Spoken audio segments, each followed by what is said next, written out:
नागपूरमध्ये सुरू आहे. संघ परिवार आणि शिवसेनेचे विचार एकच आहेत. राष्ट्रसेवेत संघाचं योगदान नाकारता येत नाही असं उपमुख्यमंत्री एकनाथ शिंदे यांनी म्हटलेलं आहे. एकनाथ शिंदे काय म्हणतात तो त्यांचा प्रश्न आहे, पण हिंदू हृदय सम्राट शिवसेना प्रमुख बाळासाहेब ठाकरे यांचं असं मत नव्हतं. शिवसेना ही एक स्वतंत्र संघटना त्यांनी निर्माण केली. महाराष्ट्राच्या न्याय हक्कासाठी, मराठी माणसाच्या अस्मितेसाठी, त्यानंतर हिंदूंवरील होणाऱ्या अन्यायासाठी. भारतीय जनता पक्ष आणि संघ यांचा संबंध असू शकेल, पण हिंदू हृदय सम्राटांनी स्थापन केलेल्या शिवसेनेचा संबंध कधीही राष्ट्रीय स्वयंसेवक संघाशी आला नाही. बाळासाहेबांनी येऊ दिला नाही. बाळासाहेबांना अनेकदा दसऱ्याच्या मेळाव्यासाठी आमंत्रित करण्यात आलं होतं. शिवसेना प्रमुख कधीही त्या वाटेनं गेले नाहीत. बाळासाहेबांचं हिंदुत्व हे एक वेगळ्या पद्धतीचं हिंदुत्व होतं. हिंदुत्व हेच आमचं राष्ट्रीयत्व किंवा राष्ट्रीयत्व हे आमचं हिंदुत्व. ही भूमिका बाळासाहेब ठाकरेंनी घेतली, माननीय शिवसेना प्रमुखांनी घेतली, माननीय हिंदू हृदय सम्राटांनी घेतली. त्यासाठी दुसऱ्या एखाद्या संघटनेचं मांडलिक व्हावं आणि त्यांच्या कार्यालयामध्ये जाऊन त्यांच्याकडून बौद्धिकं घ्यावी एवढी कंगाल शिवसेना कधीच बाळासाहेबांनी केली नव्हती. पण ही लाचारी आहे.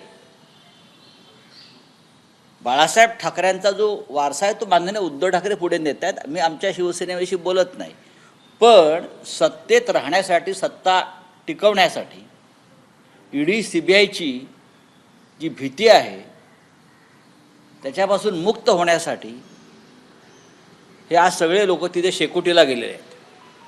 बौद्धिक कसली घेतात? बाळासाहेबांनी आम्हाला फार मोठी बुद्धी आणि ज्ञान आणि मार्गदर्शन केलेलं आहे. हो, राष्ट्रीय स्वयंसेवक संघाच्या जर उपशाखा कोणत्या असतील तर ती भारतीय जनता पक्ष आहे, भारतीय बजरंग दल असेल, विश्व हिंदू परिषद असेल. शिवसेना हा एक स्वतंत्र राजकीय पक्ष आणि संघटन आहे. तुम्ही आमची घटना पाहू शकता.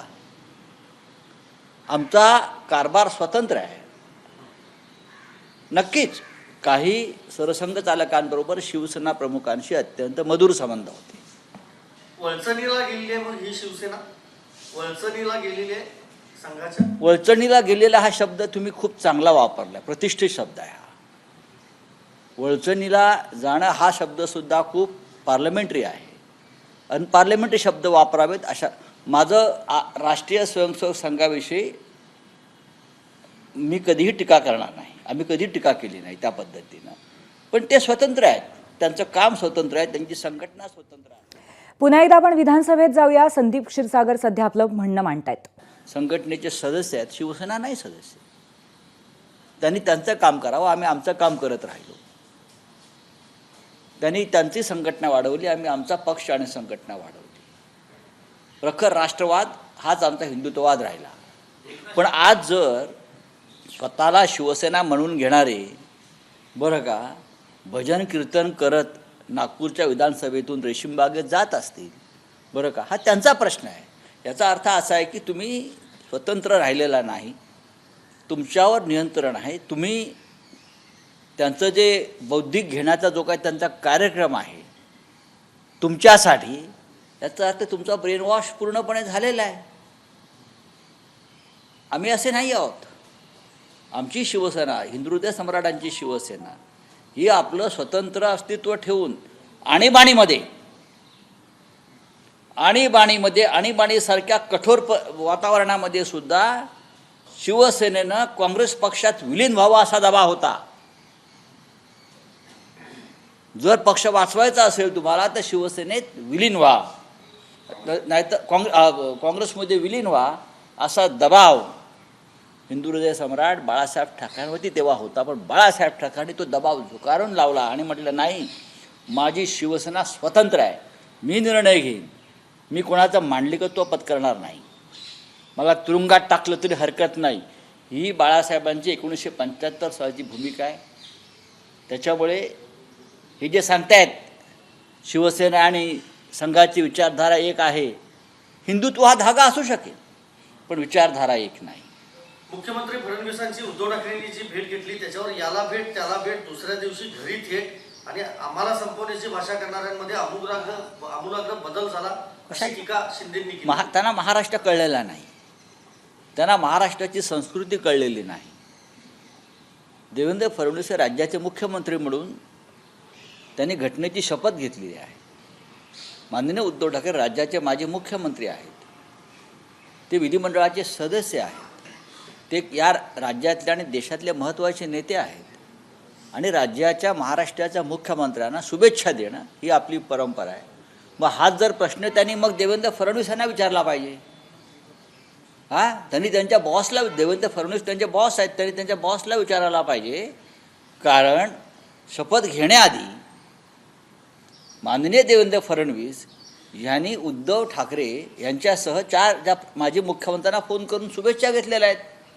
मग त्यांनी हा जो प्रश्न उद्धव साहेबांविषयी निर्माण केला आहे तो त्यांनी देवेंद्रजींना विचारला पाहिजे की मालक, त्यांचे मालक आहेत ना, ते मालक तुम्ही उद्धवजींना फोन का केला? का तुमची पण जे काय तुम्ही शब्द वापरलेले आहात ना, याला भेट त्याला भेट, याला फोन कर त्याला फोन कर, हे त्यांना विचारा ना, हिंमत असेल तर. हिंमत असेल तर असं म्हणतोय. या बौद्धिकला अजित पवार पण अनुपस्थित होते आज, पण त्याचा एक आमदार उपस्थित होता. बघा, अजितदादा पवार हे जाणार नाहीत असं मला कालच मी ठामपणे सांगत होतो. पण आमचे जे लाचार लोक आहेत ते जातील हे आम्ही कालच साधारण आमचा अंदाज होता, त्यानुसार ते गेले. फक्त त्यांनी काय हाफचड्डी घातली होती का मला माहीत नाही, ते आता मला चित्र पाहावे लागते. त्यांनी चड्ड्या बिड्ड्या शिवून घेतल्या होत्या का खाकी, मला बघा, RSS हा एक स्वतंत्र विचारसरणीचा पक्ष आहे. त्यांच्या अनेक कामांच्या संदर्भात आम्ही त्यांची वाखाणणी करतो. मग त्यांनी वनवासी क्षेत्रात केलेलं काम असेल किंवा अन्य क्षेत्रात त्यांचं झालेलं काम असेल, चित्रकूटसारखं निर्माण केलेल्या संस्था असतील नानाजी देशमुखांनी, अशा अनेक संस्था त्यांनी उभ्या केल्या. पण हिंदुहृदय सम्राट शिवसेना प्रमुख बाळासाहेब ठाकरे यांनी आपला पक्ष आणि आपली संघटना बौद्धिकासाठी, एवढी आम्हाला भीक लागली नाही की दुसऱ्यांकडून बौद्धिकं घ्यावीत आणि आमचा पक्ष चालवावा. त्यापेक्षा तुम्ही तुमचा पक्ष त्यात विलीन केला पाहिजे आणि मोक्ष घेतला पाहिजे. एकनाथ शिंदे म्हणतात की मी लहानपणापासून स्वयंसेवक आहे. बापरे,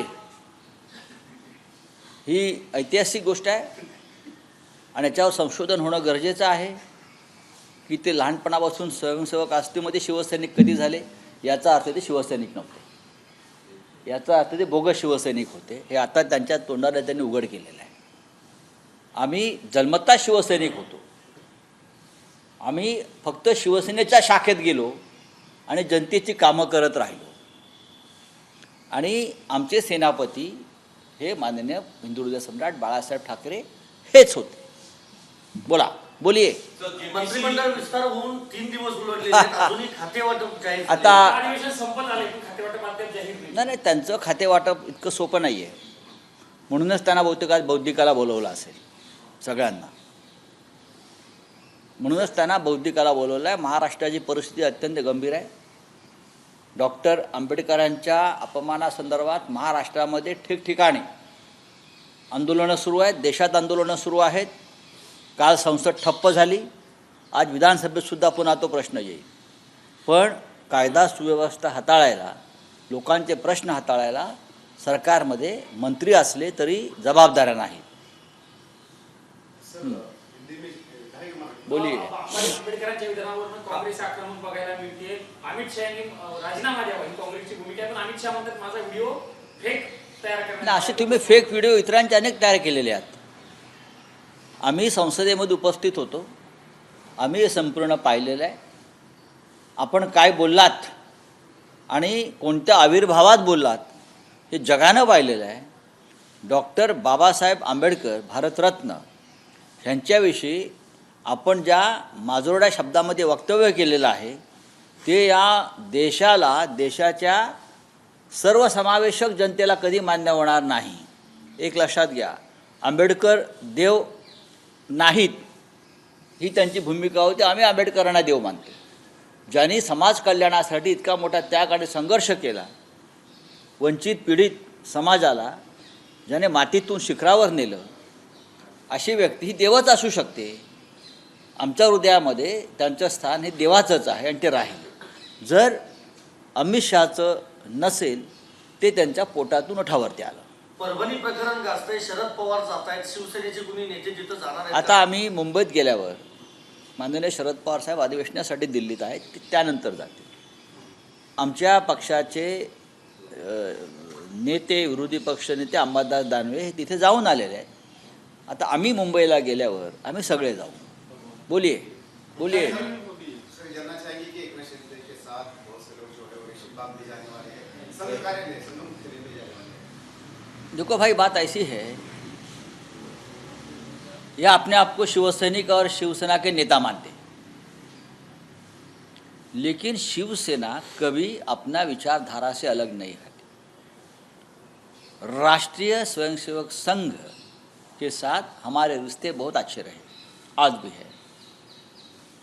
विचारधारा में कुछ मतभेद हो सकते हैं, लेकिन हिंदुत्व की विचारधारा का एक धागा हमें हमेशा जोड़ता रहा.